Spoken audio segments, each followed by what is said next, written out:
Brought to you by TechnoSpark 20 series smartphones. मेरे साथ इस समय पूर्व केंद्रीय मंत्री जितेंद्र सिंह असम प्रभारी मौजूद हैं। सीधा जुड़ते हैं उनसे। वोट डालकर आए, सबसे पहले तो सर वोट डालकर आए हैं आप।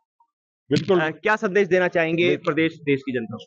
जो एक ये वोट है, ये एक बहुत बड़ी चीज है, एक बहुत बड़ा हमारा हक है जो बाबा साहब अम्बेडकर ने, हमारे जो संविधान ने हमें दिया है।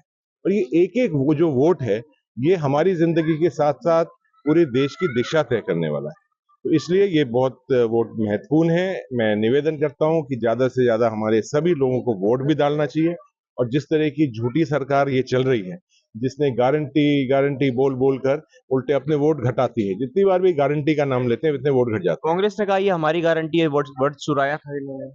नहीं, हमने उसकी बात शुरू करी। हमारा देखिए महंगाई राहत कैंप चला, उसके अंदर जितनी भी वादे हुए थे पूरे हुए। जो हमारा घोषणा पत्र था उसके अंदर 100% वादे पूरे हुए हैं।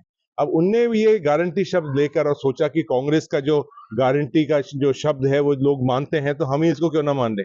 लेकिन अगर ये एक काम भी, जो इतनी सारी 50 गारंटी दे रखी है इनने, उनमें से एक भी वो पूरी कर लेते तो वोट मांगने के हकदार होते। आपने कहा कि भाजपा प्रत्याशी जो है उनका खुद का अलवर में वोट नहीं है, लेकिन वो जनता से वोट मांग रहे हैं।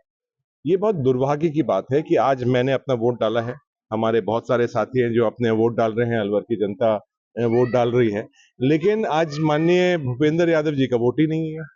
वोट मांगने के लिए तो आ गए, लेकिन खुद का वोट कहाँ डालेंगे ये नहीं मालूम। हरियाणा में उनका वोट है। कम से कम जब वो चुनाव लड़ रहे हैं तो कम से कम उनको सोचना चाहिए था कि मैं अपना वोट तो कम से कम अलवर में कर लूं, जैसे कोई सवाल पैदा नहीं होगा। तो जो बाहरी व्यक्ति होता है उसका क्या लेना देना, उसके ऊपर क्या अलवर की जनता विश्वास करती है। अंतिम सवाल, आपके पास कई राज्यों का भी जिम्मेदारी है, असम है, एमपी के आपने टिकट बांटे।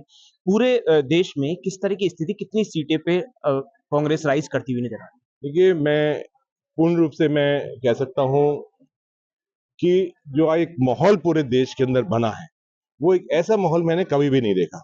या तो वो जब शाइनिंग इंडिया का माहौल बना था वाजपेयी जी के समय पर, और वो एक माहौल आज बन रहा है। आज इनने पैसे के दम पर पोस्टर, बैनर, टेलीविजन एडवर्टाइजमेंट, अखबारों के अंदर ऐड चला चला कर एक पूरा का पूरा एक हाइप बनाने की कोशिश करी है, गारंटी की बात करने की कोशिश करी है। हम 400 प्लस जीतने वाले हैं। तो जो ये अहंकारी पार्टी है, इसको जनता 2 मिनट में उतारेगी। यही मैंने कश्मीर से कन्याकुमारी तक यही एक माहौल बना हुआ है। कल ही मैं आसाम से आया हूँ, उससे पहले मैं मध्य प्रदेश भी था, दूसरे हरियाणा, पंजाब, उत्तराखंड में भी मैं होके आया हूँ। वहाँ एक मन बना लिया है जनता ने कि जो अहंकारी सरकार है, भ्रष्ट सरकार है, उसको उतार के फेंक। अहंकारी सरकार को जनता उखाड़ फेंकेगी।